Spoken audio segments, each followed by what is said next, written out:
मध्य प्रदेश के उस विधायक प्रतिनिधि प्रवेश शुक्ला का वीडियो देखा जिसमें वह एक मजदूर के ऊपर पेशाब कर रहा है। इस वीडियो को देखने के बाद उसे मनुष्य नहीं माना जा सकता। किसी भी समाज में ऐसे नीच के लिए कोई स्थान नहीं होना चाहिए। यह इतना घिनौना है कि सारा समाज उसके मुंह पे थूक दे तब भी यह बुरा नहीं होगा, यह बिल्कुल ही जायज होगा। मध्य प्रदेश की सरकार ने उसके घर के ऊपर बुलडोजर चलवा दिया है। यह बिल्कुल ही सही निर्णय है। ऐसे नीच व्यक्ति के लिए हर तरह का दंड जायज है।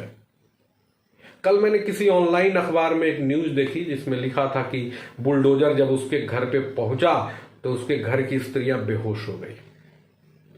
यह अपराधी के परिवार के प्रति संवेदना उत्पन्न किए जाने का एक एजेंडावादी प्रयास है। ऐसे प्रयास पहले भी होते रहे हैं। धिक्कार है ऐसा प्रयास करने वालों पर। ये लोग भी उतने ही बुरे हैं जितना बुरा वो अपराधी है। यदि मैं अपनी बात करूं तो मुझे कोई संवेदना नहीं उस व्यक्ति के साथ, उस परिवार के साथ। यदि आपके परिवार में कोई व्यक्ति इतना अभद्र है, इतना नीच, इतना बर्बर है कि वह किसी दूसरे व्यक्ति के मुंह पे पेशाब कर दे तो आपको बुलडोजर के लिए तैयार रहना चाहिए।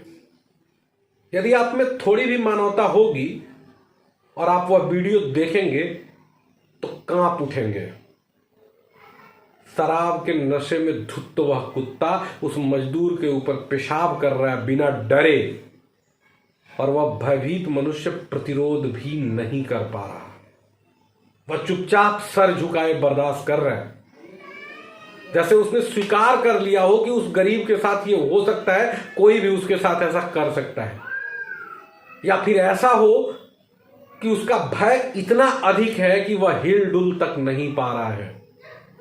स्वतंत्रता के 75 वर्ष के बाद भी यदि इस देश का आम व्यक्ति इतना निरीह है, आपके समाज में इतनी असमानता है कि एक व्यक्ति दूसरे के ऊपर बेखौफ होकर पेशाब कर दे और दूसरा इतना निरीह है कि वो चुपचाप इसे बर्दाश्त कर रहा हो, तो यकीन मानिए आप फेल हो गए हैं।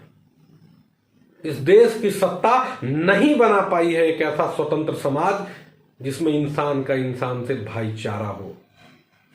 आप राजनीति करते रह गए हैं, आपने कभी भी एक सुंदर समाज बनाने का प्रयास नहीं किया। यह इस देश की लोकतांत्रिक सत्ता का फेल्योर है। गरीब और पिछड़े तबके को ऊपर उठाने, उनकी भलाई करने के नाम पर असंख्य लोग पिछले 40-50 वर्षों से सत्ता की मलाई चाट रहे हैं। उन्हें स्वीकार करना होगा कि वे जीवन भर केवल राजनीति करते रह गए हैं। उनकी सारी नीतियां बकवास हैं। उन्होंने केवल अपने उत्थान के बारे में सोचा है, उन्होंने केवल अपना उत्थान किया है। पर आप माने न माने, यह इस देश का सच है कि हर रसूखदार व्यक्ति किसी दरिद्र के बारे में ऐसा ही सोचता है, उसके साथ ऐसा ही व्यवहार करता है। भरोसा नहीं हो तो किसी अपने से बहुत बड़े व्यक्ति के दरवाजे पे जाके देख लीजिए, आपको लगेगा कि वो आपके साथ ऐसा ही व्यवहार कर रहा है। ये हमने आजादी के बाद एक नया समाज गढ़ा है। धन यदि धर्मात्मा के हाथ में आए ना तो वह शीश झुका लेता है, पर वही धन किसी अधर्मी के हाथ में आए तो वह और अधिक अत्याचारी हो जाता है। आधुनिक व्यवस्था का सबसे बड़ा दोष यह है कि अभी सबसे अधिक धन ऐसे ही अधर्मियों के हाथ में जा रहा है, और यही कारण है कि प्रवेश जैसे दुष्टों की संख्या लगातार बढ़ रही है। ऐसे अभद्र व्यक्ति को किसी भी तरह से डिफेंड नहीं किया जा सकता और नहीं किया जाना चाहिए।